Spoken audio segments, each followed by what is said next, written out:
Okey, Assalamualaikum warahmatullahi wabarakatuh. Minta maaf masalah coverage ya. Okey, kita tunggu siapa masuk lagi. Okey, kepada yang baru masuk sekali lagi ya, anda dropkan komen di bawah. Tadi ada siaran tergendala sekejap. Ada masalah line coverage tak berapa nak clear. Saya terpaksa restart balik saya punya handphone. Okey, anda boleh like, komen dan share kepada kawan-kawan yang lain. Invite mereka masuk. Topik hari ni topik penting topik sangat-sangat penting. Saya dapat satu ilmu, bukan ilmu baru lah tapi ilmu yang kita kena buat revise, buat revision balik, ingat balik kenapa berlaku. Topik pada hari ini adalah bagaimana pesakit COVID boleh sembuh daripada penyakit tu. Kalau kita tahu virus dengan bakteria ni, virus dengan kuman ni satu hidupan yang berbeza. Kalau bakteria, kalau kuman, bakteria ni kita panggil kuman lah. Kalau kuman itu adalah kalau kita nak bunuh dia pun tak ada masalah. Kita nak panaskan, tinggikan suhu dia. Contohnya kalau bakteria tu dalam air, kita sekadar hanya panaskan saja air tu, bakteria tu boleh mati. Dan kalau tubuh badan pula, kita just ambil antibiotik saja pun boleh, bakteria tersebut boleh mati. Tapi virus ni berbeza. Sebelum ni saya pernah bagi topik ni, apa beza virus dan bakteria. Jadi virus ni satu hidupan yang sangat-sangat unik. Dia bukan saja halus, tak nampak dengan mata kasar. Nak tengok pun kena guna mikroskop elektron. Dia tak boleh pun tengok guna mikroskop biasa, mikroskop cahaya ni, kena guna elektron mikroskop. Dan bila kata sangat halus, ada orang yang boleh sembuh daripada setelah infected, setelah dijangkiti dengan virus. Maknanya itu adalah satu yang luar biasa pada tubuh badan dia. Okey, saya sekali lagi minta maaf pada yang baru menonton tadi, tersekat tadi siaran. Anda boleh drop komen di bawah, kenalkan diri anda. Saya tengok tadi dari Indonesia tadi tapi line terputus kejap. Okey, kita sambung balik. Okey, kita tengok statistik sebelum ni. Kalau kita tengok dekat Malaysia khususnya lah, Malaysia ni antara negara yang menjadi tumpuan dunia. Kenapa kes positif 5,000 lebih dan berjaya sembuh 2,000 lebih. Kalau kita tengok sekali lagi, saya tunjuk kes dia. Sehingga semalam, jumlah keseluruhan yang positif adalah 5,251. Yang sembuh adalah 2,967. Maknanya yang sembuh adalah 56.5%. Itu adalah satu jumlah yang sangat tinggi, yang sangat baik untuk sembuh. 5,251 yang positif, 2,967 yang berjaya sembuh. Sangat-sangat unik. Itu antara kes sembuh yang mana antara paling tinggi dalam dunia. Malaysia antara kes sembuh paling tinggi dalam dunia. 56.5% sembuh. Yang meninggal pun masih dalam angka 86. Belum cecah 3 angka lagi. Dan semalam pun kita tengok ada penurunan yang mendadak, 69 angka dia. Jadi topik yang saya nak cerita hari ni, bagaimana pesakit COVID ni boleh sembuh. Bagaimana dia boleh sembuh? Dia mesti ada benda yang betul yang mereka lakukan.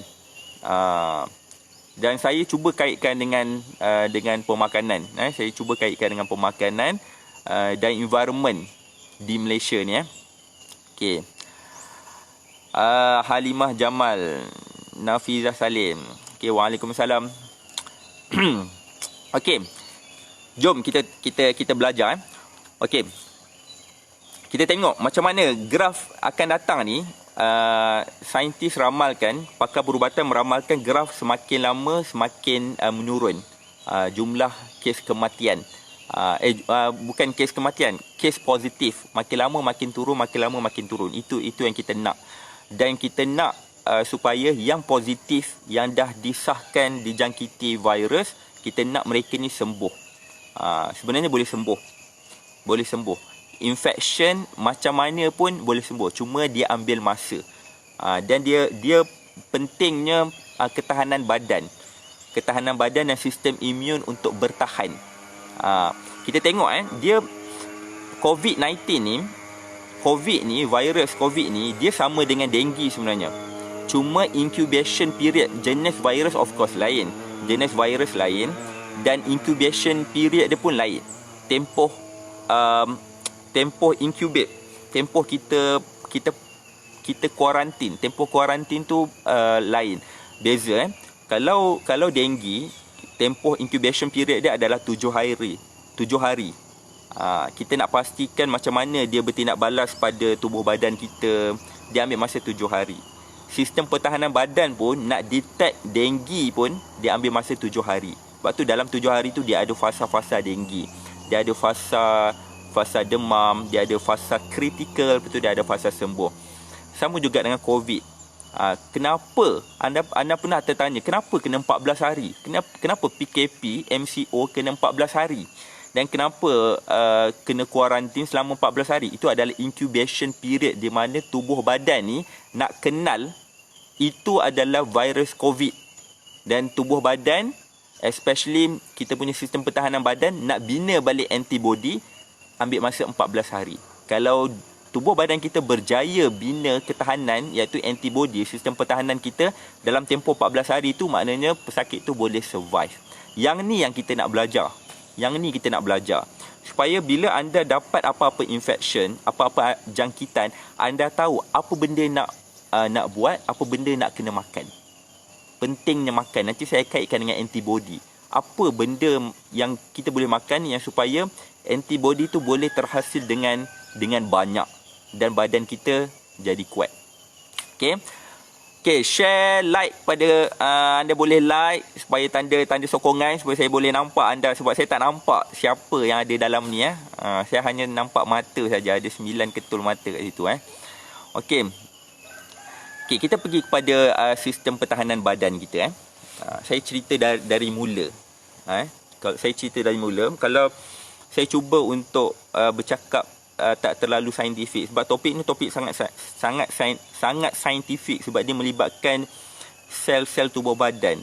Kalau nak cerita berkaitan saintifik, tubuh badan kita dia ada neutrophil, ada dendritic, ada macrophage. So benda ni terlalu saintifik. Saya pun semalam fikir aku perlu nak share dengan orang berkaitan dengan ni, tapi macam mana saya nak guna bahasa yang orang boleh faham. Okey. Saya cuba lower down saya punya terminologi yang saya gunakan. Okey, tubuh badan kita ni dia ada sistem pertahanan badan. Defense system yang kita panggil immune system. Dia macam ala-ala ketenteraan. Sistem ala-ala ketenteraan. Okey. Immune system, so kita kena bayangkan tubuh badan kita ni umpama negara. Sebuah negara di mana ada sistem pertahanan yang dibarisi oleh ketenteraan, Army Defense System. Junaidah Hassan dari Singapura, Dr. Hiroko, hi. Alright. Okey, jadi topik hari ni saya nak cerita balik. Okey, bagaimana pesakit COVID boleh sembuh? Semua orang, hatta saya pun, kalau orang tu sihat macam mana pun, dia boleh dijangkiti. Dia bukan kata kalau anda sihat macam mana pun, anda takkan kena. Tak. Orang sihat macam mana pun, boleh dijangkiti. Possible to be infected. Cuma, dia berjaya survive, hidup ataupun tak berjaya survive, meninggal. So, apa yang menentukan? Selain pada ajal dan maut lah. So, kita cerita berkaitan ikhtiar kita lah. Okay, jadi tubuh badan kita ni umpama sebuah negara. Dan dalam tubuh badan kita dia ada sistem pertahanan yang kita panggil immune system. Immune system ni, tahu tak? Immune system kita ni dia ada 5 barisan pertahanan. 5 barisan pertahanan. Dia ada 5 lapisan ketenteraan. Musuh dari luar iaitu yang kita panggil jangkitan infection ni, bakteria, virus, parasite, fungi. Musuh tu bukan bakteria, kuman dengan virus saja. Dia ada banyak lagi sebenarnya. Dia ada, kita tak cerita lagi berkaitan dengan parasite. Itu ilmu parasitologi. Saya dulu pernah ambil subjek parasitologi. Sangat pening kepala. Terlalu banyak parasite. Dalam tubuh kita, tubuh badan kita, especially kolon, terlalu banyak parasite. Itu kita tak cerita bakteria, patogenik bakteria, bakteria kuman jahat, bakteria patogen. Kita tak cerita lagi berkaitan virus. Virus ni satu bidang lain pula. Nama bidang tu adalah virologi. Dan musuh lain pula yang boleh masuk tubuh badan kita juga adalah fungi. Fungus. Fungus pun ada, itu adalah musuh juga. Fungus ada yang baik, ada yang tak baik. Dan ada yang duduk dekat tanah, ada yang duduk dekat udara juga. Itu fungus. Okey. Jadi bila tubuh badan kita ada musuh luar, iaitu bakteria, virus, fungus, parasite tadi ni. Parasite masuk dalam tubuh badan kita. Badan dekat sinilah sistem pertahanan badan akan trigger. Sistem pertahanan badan kita akan trigger. Alarm sistem akan berbunyi. Musuh datang. Standby. Siapa standby? Ada 5 barisan ketenteraan yang akan standby untuk kita. Mereka ni lah adalah sistem, mereka ni lah adalah barisan pahlawan. Warrior kita. Pahlawan-pahlawan yang akan lawan. So sekarang ni kita cerita berkaitan dengan virus. Virus sangat unik. Dan virus ni dia tak boleh serang macam tu saja. Virus dia perlukan satu unit khas ketenteraan, elit. Kalau dalam negara ni kita panggil komando. Dia bukan saja kalau macam polis, dia ada komando dia sendiri, itu komando polis. Dia kalau dalam tentera ni dia ada komando dia. Kalau polis dia ada UTK, unit tindakan khas dia. Special branch, unit tindakan khas dia. Kalau dekat ketenteraan, tentera ni dia ada special unit juga. Kita panggil komando. So virus tak boleh polis take action. Dia kena komando.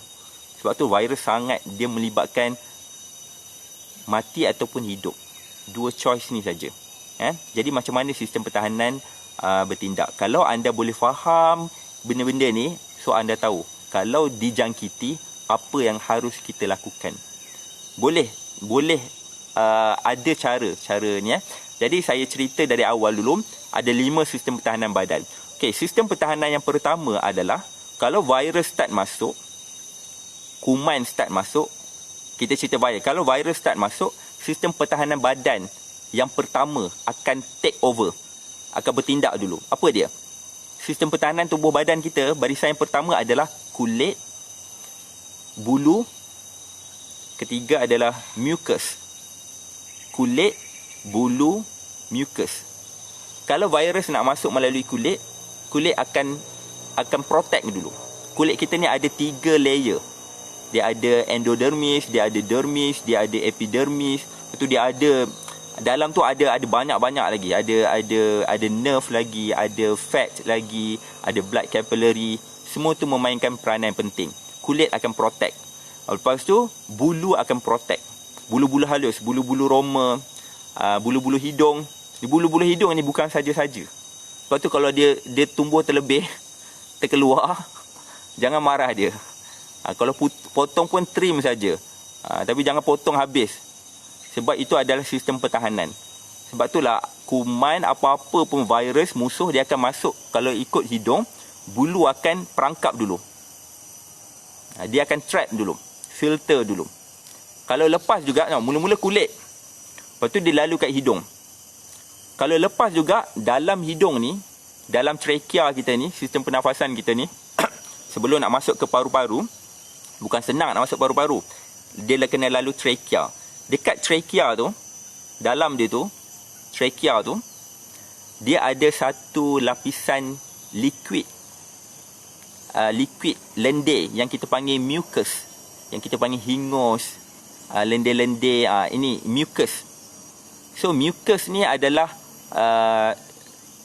body defense, sistem pertahanan badan yang pertama. Sebab itulah kalau kita ada influenza contohnya, kita akan rasa macam hingus akan keluar banyak dulu. Hingus keluar banyak sampai hingus kita tu pada asalnya warna clear, warna jernih. Lepas tu dia bertukar start jadi warna kuning, tu start jadi warna hijau. Itu apa tanda? Hijau tu maksudnya badan kita tu infection, dah ada infected. Body sistem pertahanan badan yang pertama dah kalah. Sebab itulah hingus yang warna hijau tu, kahak yang warna hijau tu adalah sistem pertahanan badan yang dah kalah. So dia masuk sistem pertahanan yang kedua.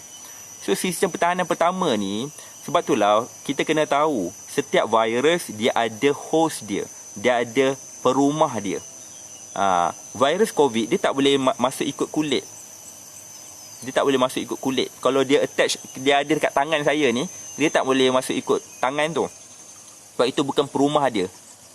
Perumah dia adalah host virus COVID ni adalah paru-paru. Dia nak attack respiratory system, sistem pernafasan.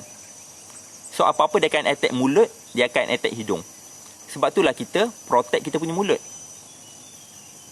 Supaya orang yang bercakap tu dalam ailio dia, in case ada virus, dia bercakap tempias liquid daripada saliva, daripada ailio tu tak termasuk dalam kita. So kita akan telan, boleh infected. Sama juga dengan hingus. Sama juga dengan hidung. So dia boleh, kalau dia berterbangan dekat udara, kita terpegang dia, melekat dekat tangan akan kena dulu. Sebab itulah kita disarankan supaya basuh tangan secara kerap. Sebab apa kena basuh tangan secara kerap? Basuh tangan sentiasa, tangan ni kena sentiasa bersih. Sebab apa? Sebab antara organ yang cepat, yang boleh sampai ke mulut, yang boleh sentuh mulut adalah tangan. Kaki tak boleh sampai ke mulut, melainkan mulut orang lain. Kita boleh sampaikan kaki kita ke mulut orang lain, tapi kaki kita sendiri tak boleh sampai ke mulut kita. Hanya tangan saja boleh sampai ke mulut. Itu saja organ yang boleh sampai ke mulut, iaitu tangan. Sebab itulah tangan kita sentiasa bersih.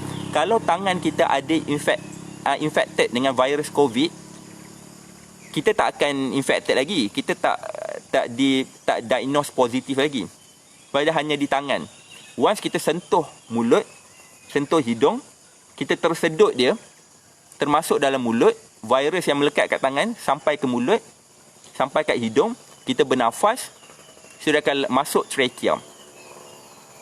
Itu baru dah start positif. Once dia masuk trachea, sistem pertahanan cuba untuk protect dulu.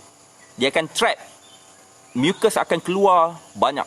Akan keluar liquid, akan keluar lendir-lendir banyak. Hingus akan keluar banyak sebab dia nak trap. Kalau dia virus satu saja, dia boleh, pertahanan badan boleh tangkap lagi, boleh trap dia lagi. Tapi kalau terlalu banyak, yang masuk pula beribu, beratus ribu, berjuta, kadang-kadang dia tak boleh nak trap. So dia lepas juga ke paru-paru.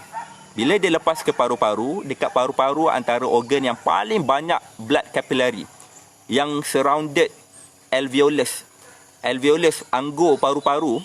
Dekat paru-paru dia ada anggur, biji-biji anggur yang kita panggil alveolus. Dekat situ ada banyak, surrounded by a lot of capillaries, blood capillaries. So virus tu akan masuk ke blood capillaries. Time tu lah dia start replicate, merebak, membiak. Jadi sistem pertahanan badan yang pertama dah kalah. Sistem pertahanan badan dah kalah.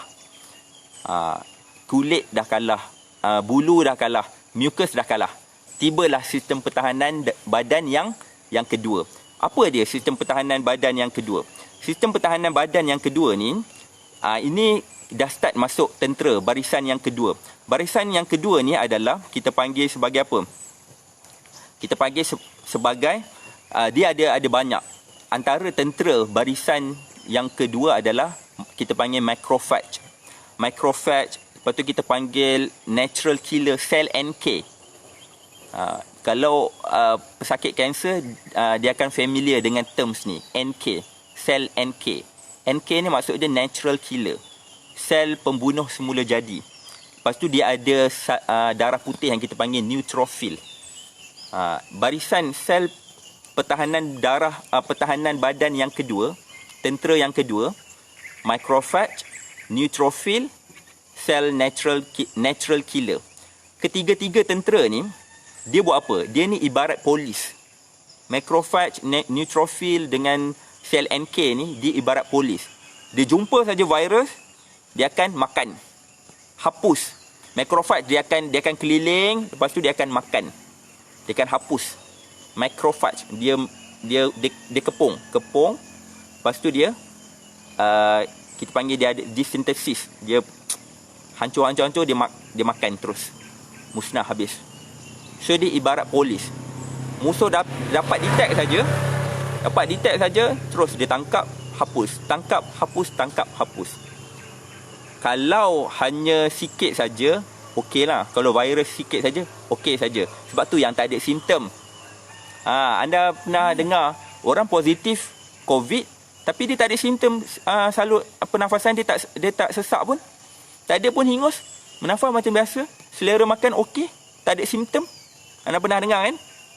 Tapi anda tak tahu kenapa kan? Kalau dia tak ada simptom, itu tandanya sistem pertahanan badan dia kuat. Lapisan pertama dan kedua saja dah settle. Musuh tu dah boleh tackle. Tak perlu barisan ketiga keempat tu, tak perlu. Cukup saja kedua. Sebab dia tak ada simptom. Sebab masuk saja barisan pertama, kedua, musuh dah kalah. Tapi musuh tu masih ada. Musuh berada dalam keadaan terkawal. Sebab itulah positif tapi tak ada simptom.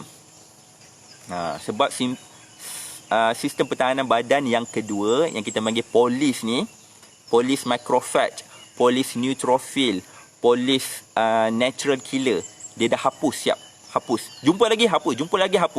Dia dah boleh buat sendiri. Tak perlu tentera. Barisan kedua pun dia dah settle. Okey, katakanlah polis ni kalah. Polis macrophage kalah, polis neutrophil kalah, polis natural killer kalah. Tibalah masanya sistem pertahanan badan yang ketiga akan take over. Hai Salihah Sally. Alright, okay, kita nak cerita topik pagi ni, bagaimana orang yang sembuh, yang positif COVID boleh sembuh. Okay, saya cerita berkaitan dengan sistem pertahanan badan. Okay, jadi tentera barisan pertama kalah. Barisan kedua yang kita panggil polis ni dah kalah. Bila dah kalah, barisan ketiga akan take over. Siapa barisan ketiga? Barisan ketiga ni kita panggil apa? Kita panggil barisan yang akan menghantar mesej. Dia kumpulkan maklumat dan dia akan trigger alarm sistem. Dia umpama SB. Dalam sistem polis, dia ada kita panggil special branch, kita panggil SB. SB ni berlawan pun dia tak pandai. Dia tak dilatih untuk berlawan. Dia ada basic berlawan tapi dia tak dilatih untuk berlawan. Dia buat apa? Dia hanya kumpul maklumat. Ayah saya polis, pesara polis. Dia pernah cerita berkaitan SB. Dekat kampung saya ni, kampung, bukan saya lari dari PKP Saya dah keluar daripada KL 17 hari bulan lagi. 17 ni, saya dah sebulan Okey, dekat kampung saya ni ada special branch. Kami pun tak tahu dia tu polis. Saya cerita sikit supaya anda faham bagaimana sistem pertahanan ketiga ni dia bertindak. Okey, dekat kampung saya ni dia ada SB. Dulu dekat sebelah rumah atuk saya ada rumah sewa. Rumah sewa tu orang Felda duduk. Bukan orang Felda, Felkra. Orang Felkra duduk. Dia kata dia baru pindah. So dia bawa lah anak family dia duduk kat situ. Anak bersekolah siap dekat situ. Family semua dekat situ. Pakai baju Felkra hari-hari pagi, setiap pagi pergi kerja. Setiap hari pergi kerja. Kita ingat memang betul lah. Dia Felkra, dia baru duduk kat situ. Lepas tu dah dalam masa sebulan, 2 bulan, 3 bulan dia duduk kat situ. Memang kita pun anggap dia orang dah masuk, dah jadi orang kampung lah. Kita ingat dia memang betul-betul fekra. Setiap pagi pergi kerja. Anak pun pergi sekolah macam biasa. 3 bulan. Jadi satu pagi tu, kampung kami ni digempar. Ada berita tergempar. Kes pasukan polis berjaya tangkap pengedar dadah. Polis ni berjaya ambush sebuah rumah pada pukul 4 pagi. Suami isteri tengah pack dadah, tengah isikan dadah dalam pack, tengah pack dadah. Pukul 4 pagi pasukan polis ambush sebuah rumah ni. Jadi pun kami pun terkejut. Uish, pukul 4 pagi ada rumah yang tengah packing dadah. Jadi bila check balik, polis yang ambush tu, salah satu polis yang ambush tu adalah orang fekra tu. Rupanya jiran sebelah rumah atuk saya, yang dia menyewa sebelah rumah atuk saya tu, orang fekra tu dia adalah polis, inspektor polis bahagian SB, Special Branch. Dia yang kutip maklumat. Lepas tu dia hantar pada anak-anak buah dia untuk ambush. Seorang pun tak tahu. Bila dah habis kes tu, pengedar dadah tu pun dah ditangkap. Lepas tu dia pindah balik. So 3 bulan saja. So kami pun tak tahu dia tu polis. Itu kerja Special Branch. Saya ada kawan saya ada seorang kawan saya, inspektor polis. Sekarang dah naik ASP, Assistant Superintendent Polis, Special Branch juga. Saya tak tahu dia polis pada asalnya. Tiba-tiba pergi rumah dia, tertengok sebab dia buat master di Fakulti Undang-Undang Universiti Malaya. So saya terbaca tesis dia. Lepas tu terbacalah background dia. Baru saya tahu dia tu polis. Fizikal tak nampak polis pun, kecil-kecil je badan. Itu adalah Special Branch. Semua orang tak tahu. Dan ada juga Special Branch polis ni, kadang-kadang dia orang ni jadi penjual aiskrim. Ada. Ayah saya baru dapat tahu. Ayah saya pesara polis. So dia sendiri, polis sama polis pun tak tahu dia tu ada polis. Bila kes dah selesai baru tahu, oh, yang jual aiskrim selama ni yang aku duk sembang ni rupanya polis, Special Branch. So dalam tubuh badan kita pun ada Special Branch. Sistem pertahanan badan yang ketiga. Kerja dia ni, kalau dia nampak musuh, dia tak tangkap pun. Dia hanya kumpul maklumat. Dia kumpul maklumat, lepas tu dia hantar ke sistem pertahanan yang keempat nanti. Dia sistem pertahanan ketiga. Dia akan hantar maklumat ni ke sistem pertahanan keempat. So kita cerita sistem pertahanan yang ketiga ni, Special Branch kita panggil. Antara sel antibody tubuh badan kita ni, sistem pertahanan badan yang jadi Special Branch ni siapa? Namanya adalah sel dendritik. Sel dendritik dengan sitokin. Nama dia sitokin. Sitokin dengan sel dendritik. Dendritic cell dan sitokin. Cytokine. English dia cytokine, dendritic cell. Dua ni adalah Special Branch. Kalau nampak virus COVID, dia tak akan tangkap, dia tak akan tembak, dia tak akan hapus, tak. Dia kumpul maklumat saja, kumpul data. Dia dapat maklumat, dia hantar maklumat. Lepas tu dia trigger alarm sistem. Dapat maklumat, hantar maklumat, trigger alarm sistem. Ini kerja sistem pertahanan yang ketiga. Bila sistem pertahanan ketiga ni dah settle, dia sentiasa ambil maklumat, sistem pertahanan keempat akan take over. Sistem pertahanan yang keempat ni lah kita panggil tentera. Yang tadi polis, yang ni adalah tentera. Yang ni adalah the real warrior in our body. Siapa dia? Sistem pertahanan yang keempat ni adalah sistem yang terakhir dalam tubuh badan kita, yang dia buat apa? Dia latih tentera dan dia serang. Latih, serang. Kerja dia adalah sentiasa berlatih, sentiasa bersedia. Inilah kalau dalam sistem pertahanan badan kita panggil sistem pertahanan negara kita panggil, dalam tentera dia ada unit khas komando. Kita tak nampak lah komando tu makan gaji buta saja. Musuh tak ada, dia buat apa? Duduk diam. Tak, dia ada kerja. Kerja dia apa? Kerja dia adalah berlatih, standby, in case diserang. Itu kerja komando. So dalam tubuh badan kita, kalau kita sihat ni, sistem pertahanan yang keempat, dia tak buat apa-apa. Dia hanya berlatih untuk serang. Once musuh datang, sistem pertahanan pertama dah kalah. Kulit dah kalah. Bulu dah kalah. Mucus dah kalah. Sistem badan yang kedua, sistem pertahanan yang kedua, neutrophil kalah, macrophage kalah. Yang kita panggil polis ni, natural killer kalah. Sistem pertahanan yang ketiga, tolong sampaikan maklumat. Dia jadi perisik. Jadi sistem pertahanan yang keempat ni siapa dia? Sistem pertahanan keempat ni yang kita panggil sel T. Sel T, sel B dengan sel LAK. Sebab tu saya cakap ini terlalu saintifik. Sel T yang biasa kita dengar sel B. Sel B dengan sel T. Kalau anda biasa buat blood analysis, pergi cek darah contohnya. Antara yang kita boleh buat cek darah, kalau dekat hospital government tak boleh, for no reason tak boleh. Saya saja nak buat, anda sihat nak buat tak boleh. Biasanya kalau sihat anda boleh pergi, saya suggest buat dekat Path Lab, buat dekat Lab Link. Ini antara private lab yang boleh buat cek darah. Kalau anda nak test, saya akan buat test setahun sekali, berkala. Saya akan cek kolesterol level saya, glucose level saya, cancer marker kalau ada. Lebih kurang dalam RM300 satu tahun. So dia akan keluarkan all our blood profile, semua keluar bacaan tu. So dia akan ambil darah lah. Kalau dekat Malaysia ni, dekat Path Lab, Lab Link. Ada lagi ke?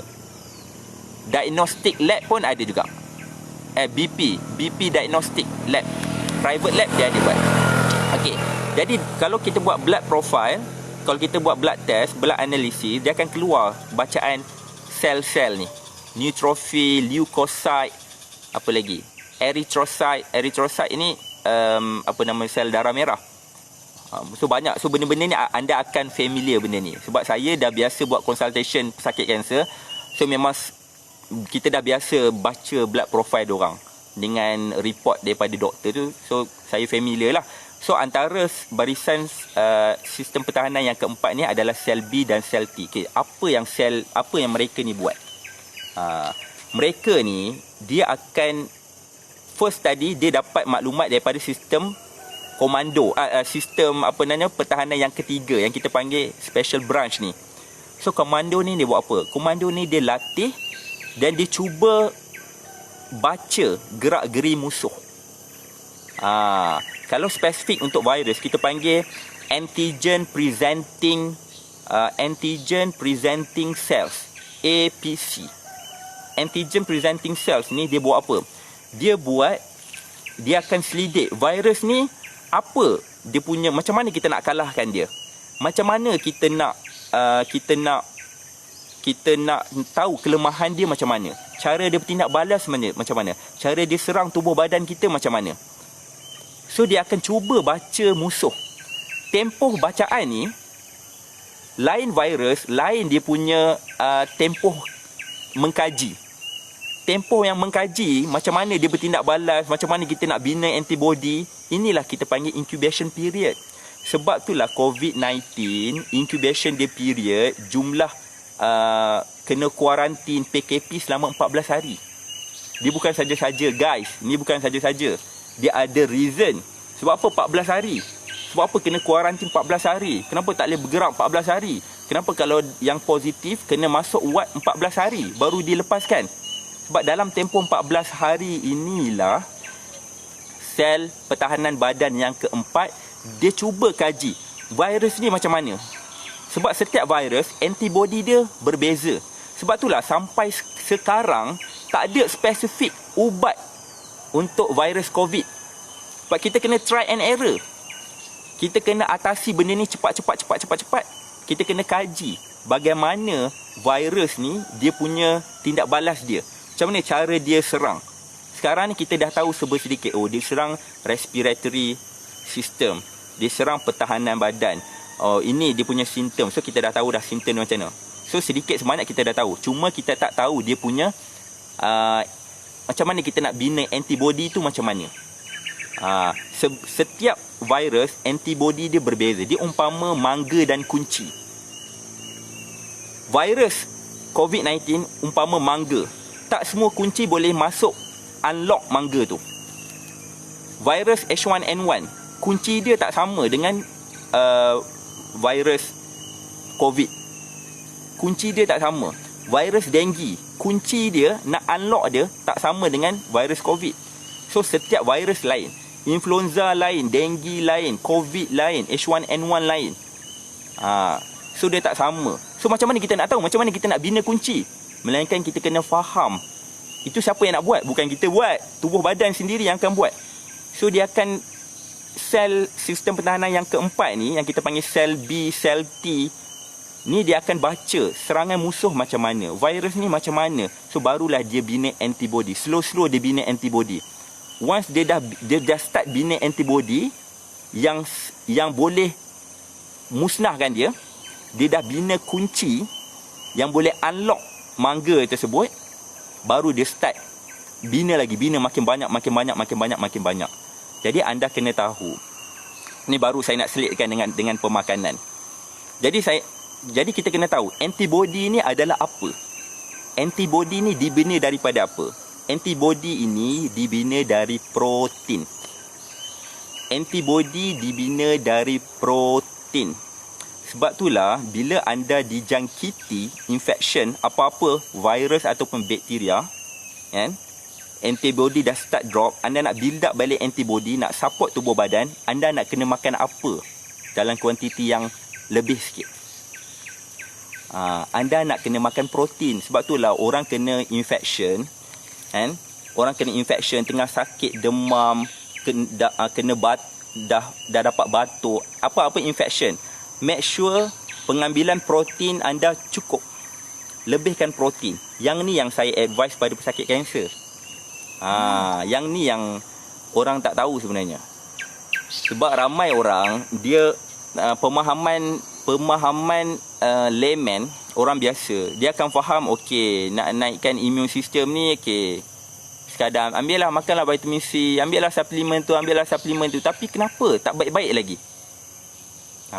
Saya advise, biasanya kalau saya advise pesakit, saya consult pesakit kanser, basically cancer lah, especially cancer, memang saya akan advise consult dia, lepas buat kemo, lepas buat radio tu, kita nak counter balik side effect tu, saya suruh dia ambil protein banyak.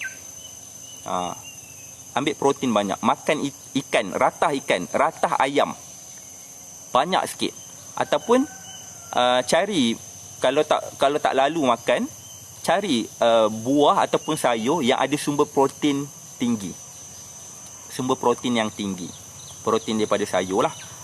Toge. Apa lagi? Kekacang yang bersumber protein. Badam, kan? So kita makan protein. So bila makan protein, itu bererti kita dah support tubuh badan kita untuk bina antibody. Sebab antibody itu dibina dari protein. Jadi kalau tubuh badan anda tak cukup protein, antibody tak boleh dibina dengan baik sebab tak cukup protein. Sebab itulah anda tengok, anda perasan, study balik. Sebab apa statistik COVID yang dah positif, yang meninggal tu, history background dia ada kencing manis, dia ada darah tinggi. Sebab apa? Sebab kalau dia nak ambil protein lebih, dia ada darah tinggi. So walaupun dia ambil protein tersebut memang dia boleh bina antibody. Pada masa sama, protein yang dia ambil itu menyebabkan darah tinggi dia boleh naik balik.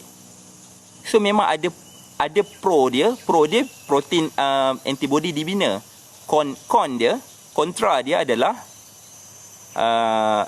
ada side effect.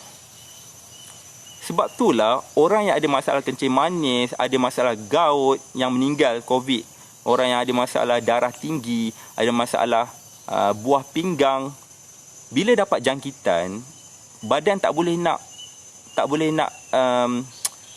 build up, tak boleh nak lawan, sebab ada something yang rosak. Dia tak boleh nak serang.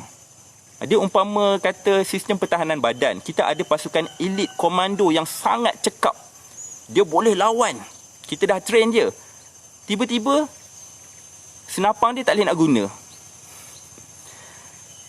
Kereta kebal dia tak boleh nak berjalan.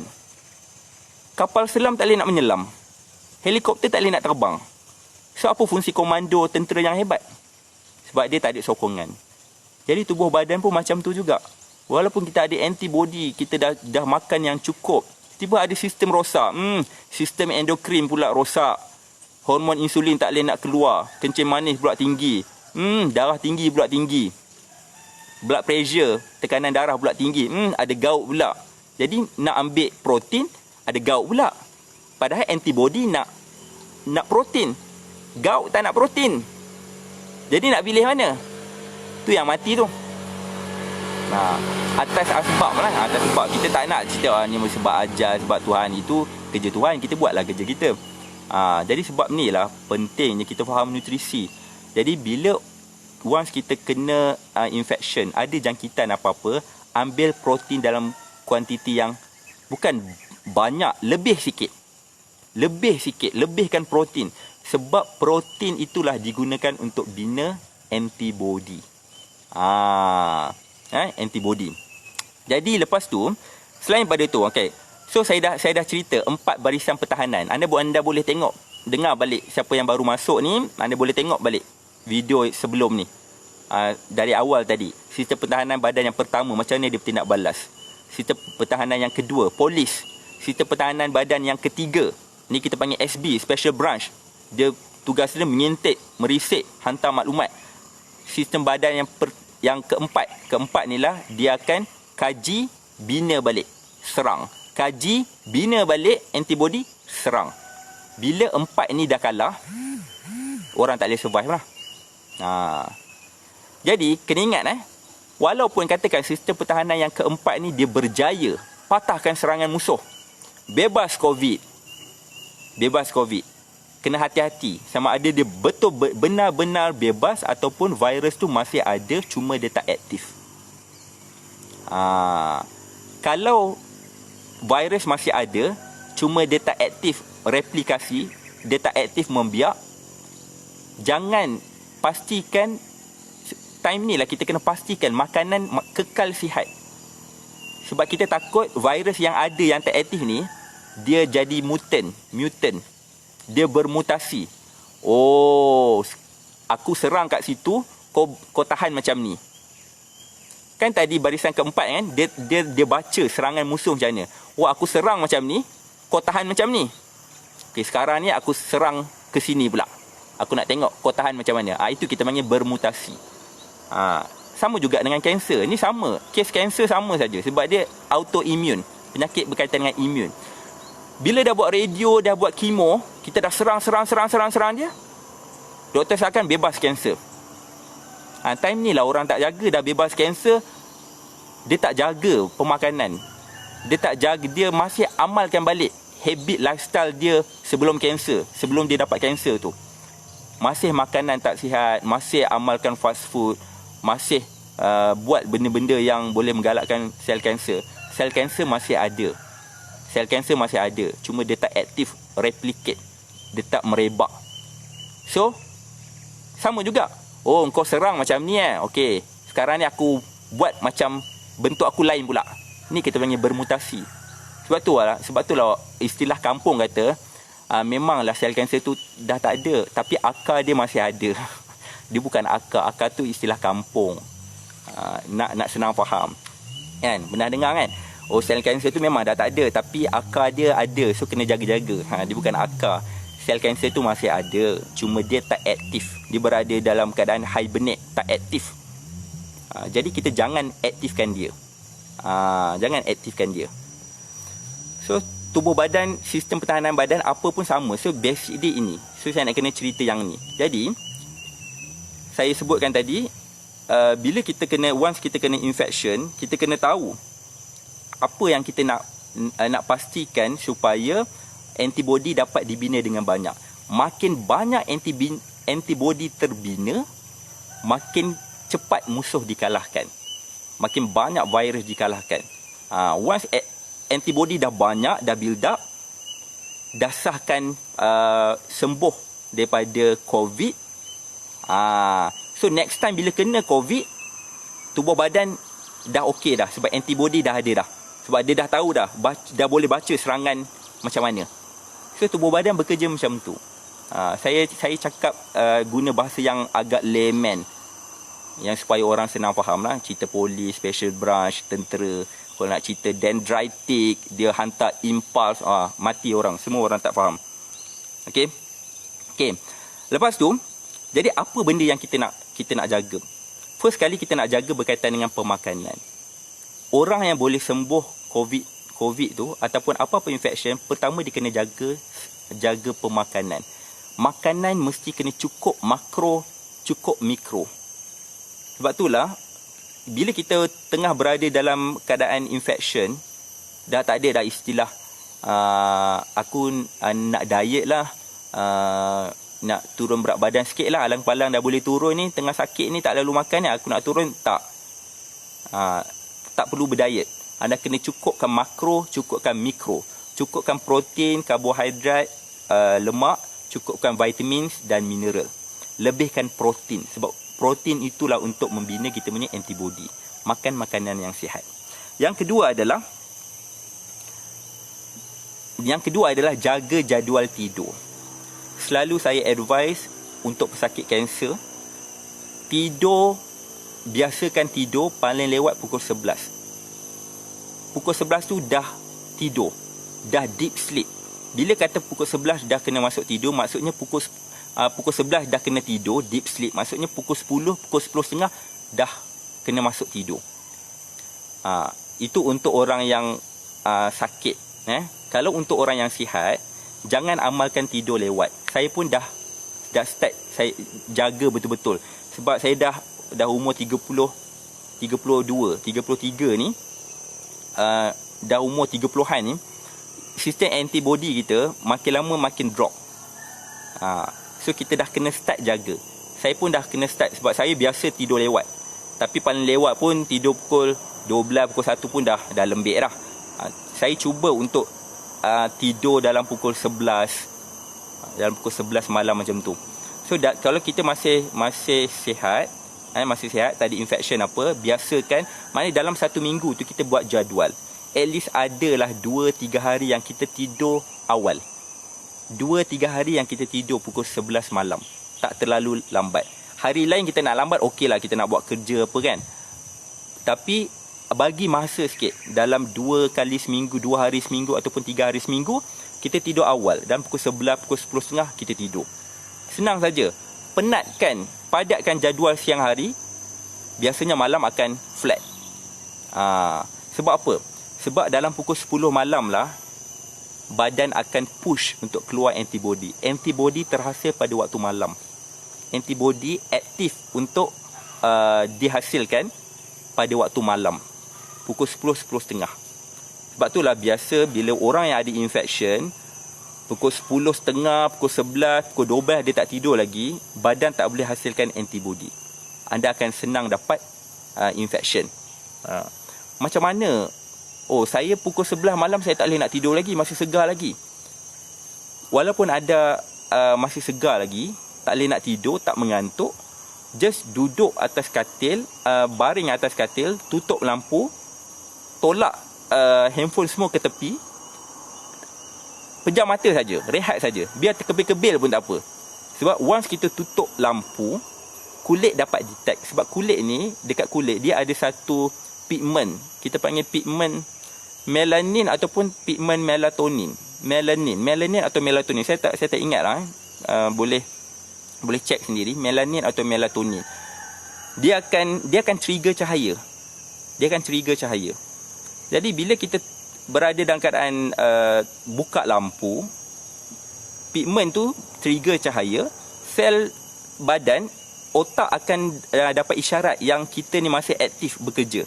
So bila dia dapat tahu yang kita masih aktif bekerja, dia akan shut down antibody. Stop, jangan hasilkan dulu sebab dia masih bekerja lagi. Macam tu. Sebab itulah cuba anda perasan, bila anda tertidur dalam keadaan yang lampu terbuka, Kita tertidur dalam keadaan lampu terbuka. Tiba-tiba dalam pukul 2 pagi kita terjaga. Kita akan rasa macam penat sangat. Walaupun kita dah tidur tapi kita rasa macam kepala ni masih aktif. Masih aktif. Jadi tutup lampu, tak apa, biar mata terkebir-kebir pun tak apa. At least badan dah hantar isyarat yang okey, dia ni dah start rehat, dan barulah antibody dihasilkan. Itu cara dia bekerja. Okey. I dengar after dah sembuh, why the patient's body can accumulate back the virus walaupun dah sembuh. Orang yang positif dan sembuh, dia boleh accumulate balik. Sebab ni lah kita nak cerita. COVID tadi tu, dia bukan dah tak ada. Dia tak aktif. Sebab dia dah tahu, sistem pertahanan badan asyik serang dia macam tu. So dia take time. Dia pun nak serang balik. Tapi dia tak boleh serang dalam sudut yang sama. Dia akan cari sudut yang berbeza untuk buat serangan hendap. Sama juga dengan sistem pertahanan negara pun. Musuh dia akan step back. Undur ke belakang dulu. Dia baca balik serangan ni macam mana, supaya dia boleh hendap balik. Serangan hendap balik. So bila serangan itu kita panggil musuh dah bermutasi. Okey. Jadi pertama, jaga makan, cukup nutrisi, cukup makronutrien, cukup mikronutrien. Yang kedua adalah jaga jadual tidur. Yang ketiga adalah jaga emosi. Jaga emosi, banyak lakukan aktiviti yang spiritual, banyak berdoa, banyak zikir. Itu semua zikir secara saintifik. Zikir, baca Quran, tak kisah apa-apa agama anda pun, spiritual activity ni dia boleh lower down, calm down kita punya hormon. Ada hormon yang menyebabkan kita stres, badan kita akan jadi teruk lagi, jadi acid lagi. So dia akan lower down, calm down. So bila kita calm down, barulah kita bagi peluang pada badan untuk hasilkan antibody. Lawan balik. Tubuh badan kalau rosak, dia tahu macam mana nak baiki. Cuma kita kena support nutritionally, support emotionally, support physically. Itu yang ketiga. Yang keempat adalah jaga kebersihan. Jaga kebersihan. Bersihkan tangan. Tangan kena sentiasa bersih. Sebelum nak sentuh muka, hidung, tangan kena bersih dulu. Tangan kena bersih dulu. Sebelum nak jamah makan apa, tangan kena bersih dulu. Sebab COVID positif, host dia adalah respiratory tract, sistem pernafasan. So itu saja. Sebab sekejap lagi sebenarnya saya dah terlewat. Saya ada private coaching dekat grup makan untuk kurus. Jadi untuk anda yang nak beli buku saya, teknik makan untuk kurus, dia harga tak mahal, RM30 saja. Cuma kita tengah buat pre-order. Pre-order tu maksudnya buku tak boleh dapat lagi sebab PKP tak boleh nak cetak lagi. Jadi sebagai replacement dia, ganti dia, saya masukkan pembeli buku ni, saya masukkan dalam private group, saya coaching. Saya bagi coaching. Saya akan explain satu teknik. Hari ni, lepas ni saya akan bagi coaching untuk teknik yang kedua, makan untuk kurus. Kat situ juga anda boleh berkomunikasi saya secara direct dalam grup tu, sebab grup tu tak banyak. Saya target dalam 100 orang saja. Sebab saya nak dapatkan result. Guna teknik, pastikan dia dapat result. Turun berat badan tanpa produk, naturally. Kalau anda boleh dapat result, badan anda boleh turunkan berat badan secara natural dengan ubah teknik makan saja. Itu maksudnya, kalau anda nak guna produk macam mana pun, produk apa sekalipun, berkesan. Teknik asas. Kalau anda pergi kepada produk dulu untuk turunkan berat badan, tanpa tahu teknik, tanpa tahu asas nutrien, anda boleh turun. Tapi lepas habis produk, berat badan akan naik double. Itu kita panggil yo-yo effect. Basic kena faham dulu teknik, dan barulah nak makan produk apa, suplemen, itu tak kisah. Sebab kita dah tahu teknik.